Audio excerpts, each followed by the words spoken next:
अस्सलाम वालेकुम। मैं होम्योपैथ कंसल्टेंट डॉक्टर हिरा ज़ुबैरी। आज जो मैं वीडियो बना रही हूँ वो है thuja for polycystic ovarian syndrome या फिर ओवेरियन सिस्ट के लिए। थूजा कैसी दवा है उसको मैं डिटेल में डिस्कस करूँगी, लेकिन उससे पहले एक बहुत ही इम्पॉर्टेंट चीज़ जो मैं डिस्कस करना चाहती हूँ वो ये है कि पॉलीसिस्टिक ओवेरियन सिंड्रोम या किसी भी हार्मोनल डिसऑर्डर के लिए या किसी भी और बीमारी के लिए होम्योपैथी में 5, 10, 20 इस तरह की दवाइयाँ लिमिटेड नहीं होती। हमेशा दवा जो है वो पेशेंट के सिम्टम्स के अकॉर्डिंग दी जाती है। जो भी पेशेंट आता है उसके जो सिम्टम्स हैं उनके अकॉर्डिंग दी जाती है। फ़िक्स मेडिसिन्स नहीं है ये कि थूजा PCOS के लिए बेस्ट है। तब बेस्ट है जब थूजा के जो सिम्टम्स हैं वो पेशेंट के सिम्टम्स से मैच करते हैं। तो क्या थूजा के सिम्टम्स हैं पॉलीसिस्टिक ओवेरियन सिंड्रोम का, अगर हमारे पास पेशेंट आता है, या फिर ओवेरियन सिस्ट का आता है।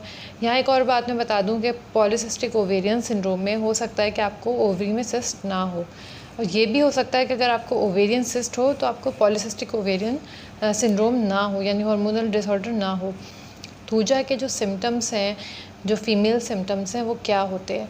अमूमन थूजा में लेफ़्ट ओवरी ज़्यादा असरअंदाज होती है। सिस्ट अगर डेवलप होती है तो लेफ़्ट ओवरी में होती है। पेन होगा लेफ़्ट साइड पर होगा ओवरी में।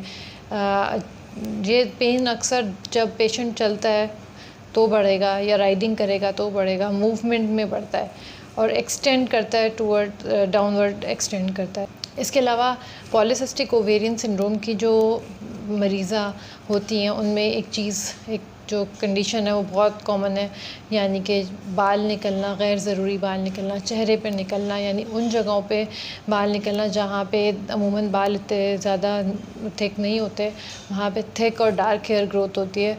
इसको हर्सिटिज्म कहते हैं और ये कंडीशन पॉलीसिस्टिक ओवेरियन के पेशेंट में बहुत कॉमन होती है। इसके लिए भी थूजा बहुत अच्छी दवा है। इसके अलावा भी अगर एक्सेसिव हेयर ग्रोथ हो उसमें भी थूजा को दिया जाता है। एक और कंडीशन होती है जो कि आप हमें थूजा के पेशेंट में मिलती है। जब भी ओवरी से रिलेटेड कोई भी प्रॉब्लम होती है तो पेशेंट का जो रंगत है वो काफ़ी डार्क हो जाती है, डस्की उसके लुक हो जाती है। इसके अलावा पिगमेंटेशन होती है, मेलाज़मा या फ्रैकल्स, इस तरह की डिस्कलरेशन, छोटे पैचेस में ब्राउन या डार्क ब्राउनिश, लाइट ब्राउन, इस तरह की पिगमेंटेशन या इस तरह की डिस्कलरेशन बॉडी में हो जाती है। अमूमन फेस पे वो ज़्यादा होती है। इसके अलावा भी थूजा के और भी सिम्टम्स हैं जो कि एक छोटी सी वीडियो में बताना पॉसिबल नहीं है।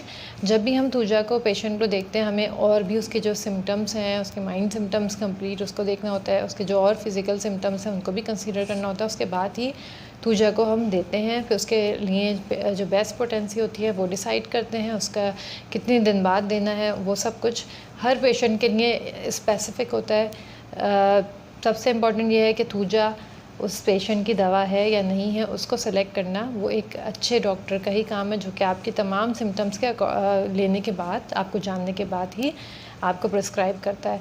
अगर आप किसी भी और मेडिसिन के बारे में जानना चाहते हैं, कुछ भी स्पेसिफिक कंडीशन के बारे में जानना चाहते हैं, तो आप मुझे नीचे कमेंट्स में ज़रूर मेंशन कीजिएगा। अल्लाह हाफ़िज़।